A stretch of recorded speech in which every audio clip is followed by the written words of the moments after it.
নমস্কার, আমি প্রথম শ্রেণীর ছাত্রী রাজনা দেব।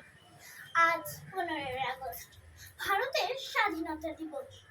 আজ থেকে 77 বছর আগে আজকের দিনেই ইংরেজদের 200 বছরের শৃঙ্খল থেকে মুক্তি পেয়েছেন আমাদের ভারতীয়রা।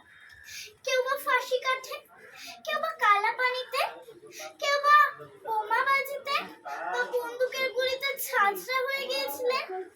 সেই সকল প্রাতঃস্মরণীয় চিরস্মরণীয় শহীদদের জানাই আন্তরিক শ্রদ্ধা ও নমন।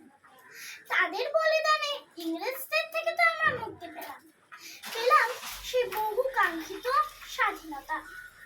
কিন্তু এখন প্রশ্ন হলো, আমরা সকলে সত্যিই কি স্বাধীনতা পেয়েছি? আমরা কি করতে পেরেছি তার সঠিক মূল্যায়ন? আমরা কি বুঝেছি তার প্রকৃত অর্থ? এই বিষয়ে কবি ভবানী প্রসাদ মজুমদারের লেখা একটি প্রাসঙ্গিক কবিতা রয়েছে। কবিতাটির নাম স্বাধীনতার মানে। যে ছেলেটা বস্তা কাঁধে, কাগজ কুড়োয় পাড়ায় পাড়ায়, যে ছেলেটা রোজ বাজারে মুরগি কাটে পালক ছাড়ায়, যে ছেলেটা রেস্তোরাঁতে ধুচ্ছে গ্লাস বাটি, যে ছেলেটা সারা জীবন খায় লাথি কিল চড় ও চাটি, ওদের কাছে প্রশ্ন করো, ওরা কি কেউ সত্যি জানে স্বাধীনতা কাকে বলে, স্বাধীনতার সঠিক মানে?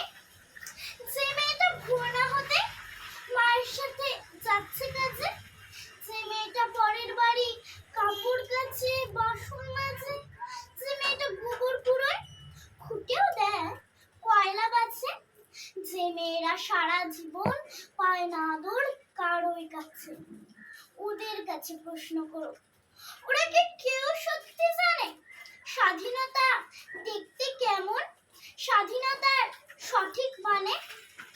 যে ছেলেটা রাস্তাঘাটে করছে পালিশ পরের জুতো, যে ছেলেটা ট্রেনের হকার খাচ্ছে রোজই লোকের মতো, লজেন্স খাওয়ার বয়স যাদের করছে তারাই লজেন্স ফেলে, যাদের বুকে সূর্য ওঠার গোলাপ ফোটার অনেক দেরি, ওদের কাছে প্রশ্ন করো, ওরা কি কেউ সত্যি জানে স্বাধীনতা জিনিসটা কি, স্বাধীনতার সঠিক মানে?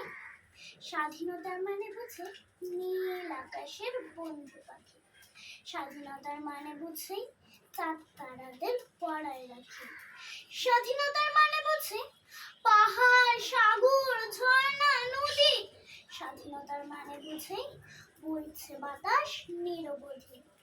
স্বাধীনতার সঠিক মানে কজন স্বজন সত্যি জানে, স্বাধীনতার সংজ্ঞা খুঁজো সে বলছে না পাখির গানে।